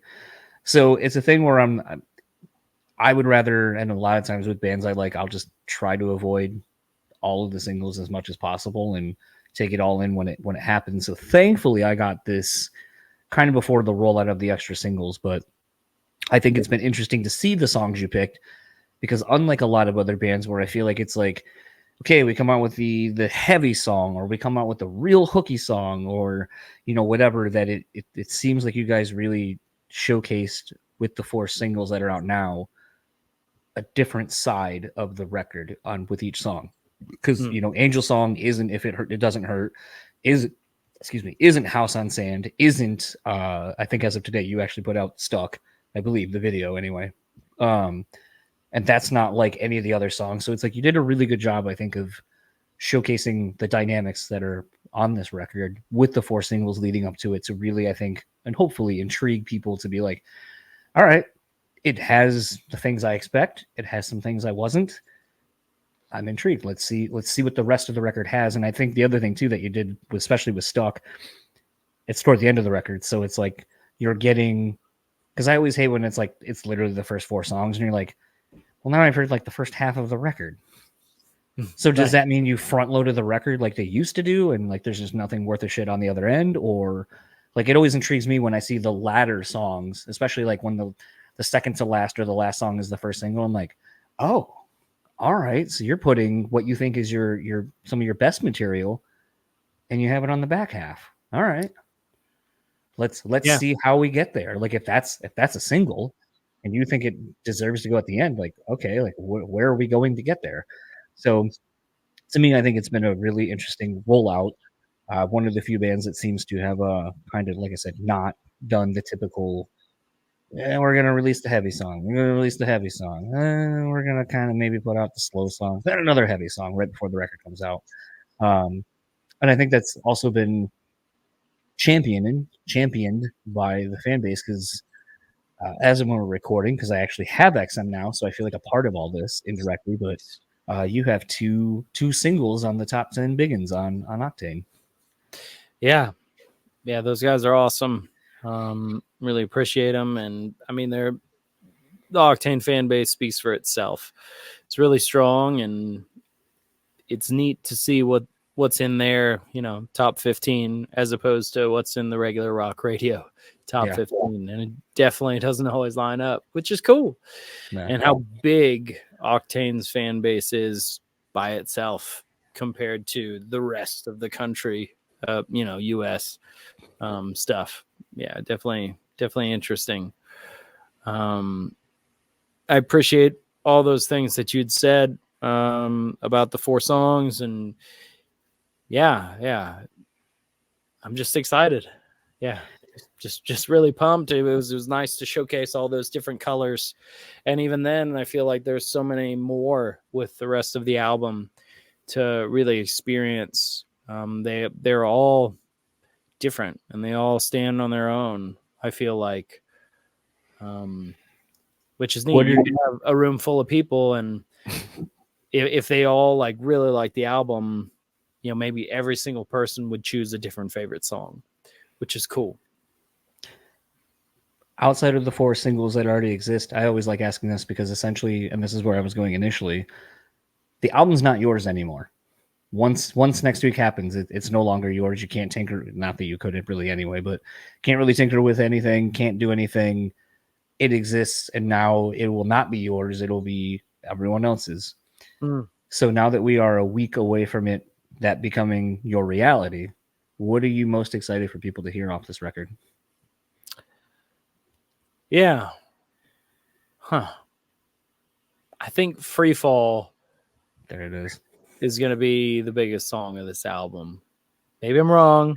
That was the one when I heard it, I just was like, back again. Nice. I just kept listening to that one song over and over. Heck yeah. That one's going to be really strong. I do think Give It Time is going to be this timeless sort of song too. It's straightforward, but the lyrical content, focal point of the song is just undeniable, really strong. Existential Dread is a weird one, but it's really fun and quirky and like, whoa, pretty heavy, pretty different, but still maintains like pop sensibility and has like such a simple, great sing-along chorus. And my favorite song of the record, I think, is Down the River.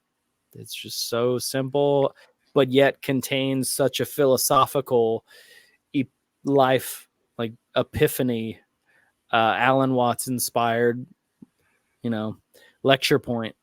I love that song, and it's so singable. Yeah, I think it's my favorite one. I'm excited for everyone to hear this. That'll be the nice thing about when this comes out is we've kind of talked about something that people have not heard currently when we're doing this. Right. But when it comes out, they'll have had probably about 3 weeks or so with the record. So I think that's a good amount of time where you're not getting those knee-jerk first reactions, but those that really want to sit with the record, kind of really start finding, what it means to them and finding, the things in the songs that are hitting them. So I'm interested to see what people comment on this about what their favorite song is on the record and stuff like that. And as always, I thank you for your time, not only just in doing this, but in the time that you spend with Bridget and I, showing hospitality when we were out on the road, traveling not as much as you guys, but traveling around the world and or at least the U.S. and seeing you guys in various new venues and states and so forth. It's the friendship that we have been offered and extended, not only from you, but the rest of your bandmates and even your wife, has been one that I hold in a very high regard. And I don't take it lightly. So I always thank you for it, because I know there's a lot of things pulling your attention in a million different directions. So I always appreciate the time that you give myself. So thank you. And looking forward to ripping some more hangs in the upcoming album cycle. Dude, heck yeah. Of course. Much love to you and Bridget for sure. Cheers to that. Thanks for all the love. Yeah. Last question for you, because I just thought of this. How was your vacation here in Michigan? Dude, it was awesome. It was really, really good. Right. Stay with our friends, Chuck and Stacia, and their daughter, Riley. They live. Damn it, I forgot. I mean, it's a bit north of Detroit. Yes. It's not Troy or Berkeley. It's up there. But we took a trip from there up to kind of like Lake Tawas or Tawas City or something like that, close to Lake Huron. And there's a bunch of like little lakes over there. That was awesome. Went out on a pontoon boat, and Phoenix got to fish a bunch. You know it, but every summer is staying beautiful up in Michigan. Definitely recommend going to visit anybody.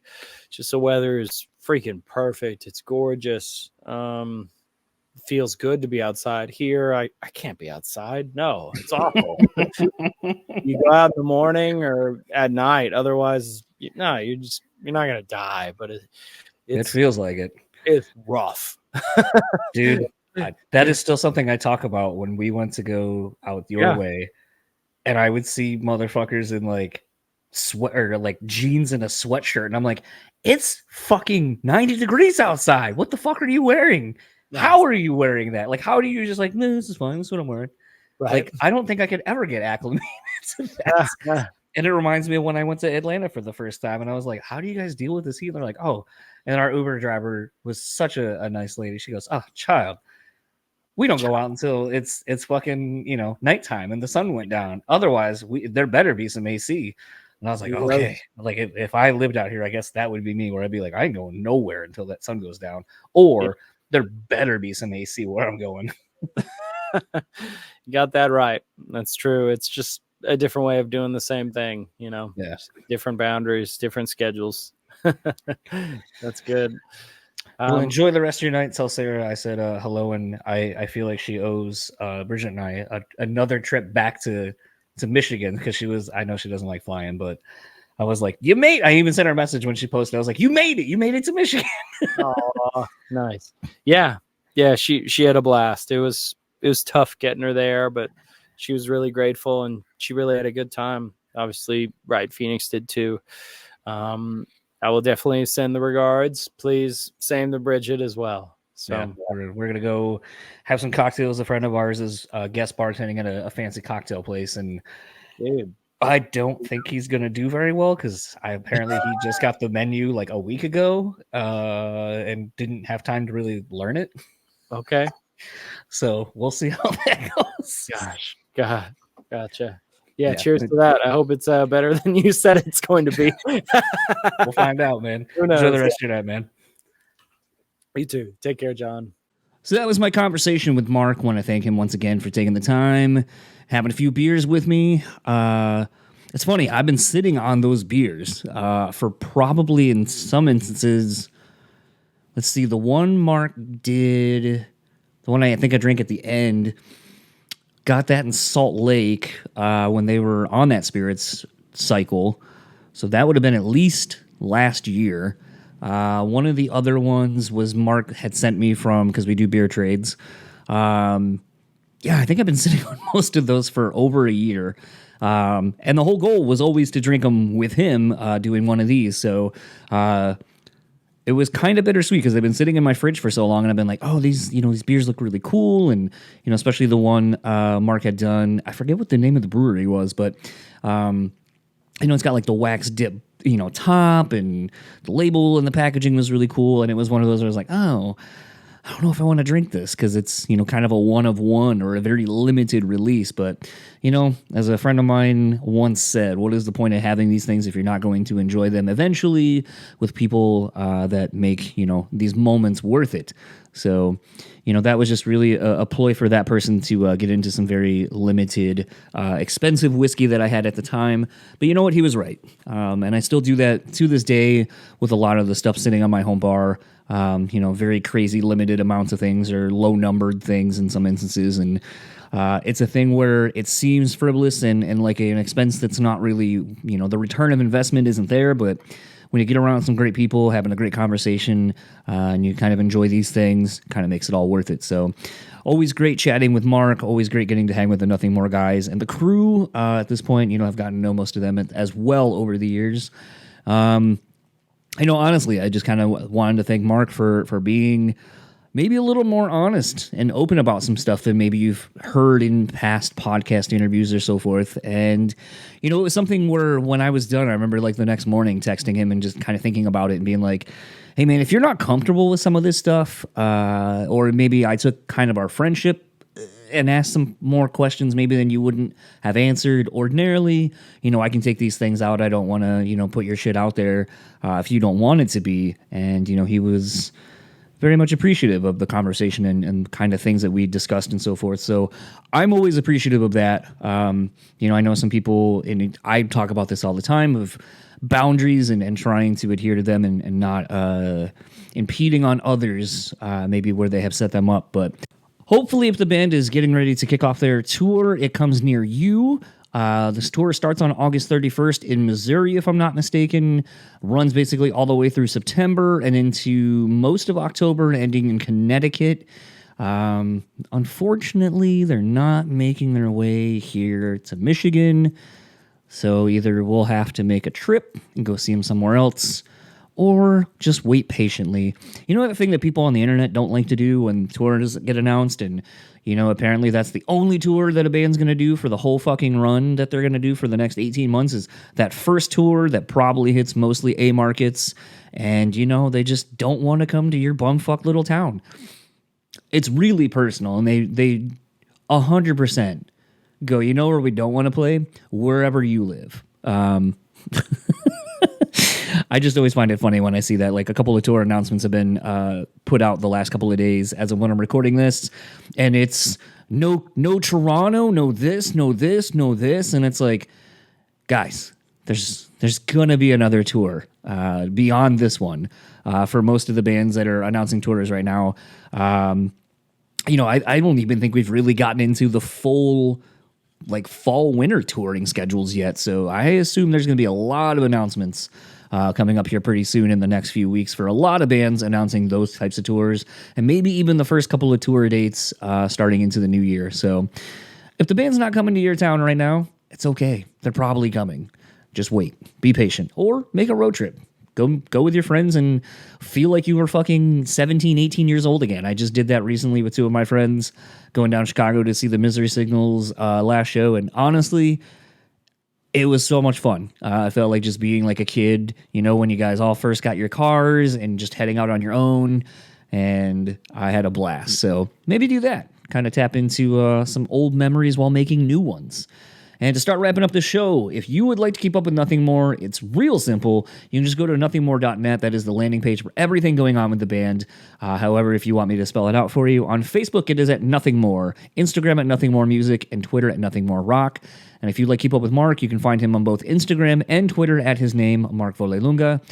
And if you would like to keep up with me, you can email me at BREWtallyspeaking@gmail.com, BrewSpeakPod on all your major social media platforms, and want to give a huge shout out to Rockabilia for their continued support of the show. Head on over to their website, rockabilia.com. Once again, use the code BREWtally at checkout, take 10% off your total purchase order. Support them for supporting the show. It has been, honestly, this show has been a huge bright spot in an otherwise relatively dark few weeks. I realized before, when I had scheduled podcasts, that I did a lot better on the days that I had podcasts to do, was doing a lot better when I had these to do, and just kind of staying busy, because otherwise when you're just sitting around doing nothing all day every day for weeks on end, it gets to you. So huge thanks to everyone who's, like I said, reached out and offered words of encouragement or just checked up on me. It has been greatly appreciated. And I will see you all next week, where I am returning with Matt from Rain City Drive. He returns. That was a fun chat. And I'll see you all next week. Enjoy the rest of yours.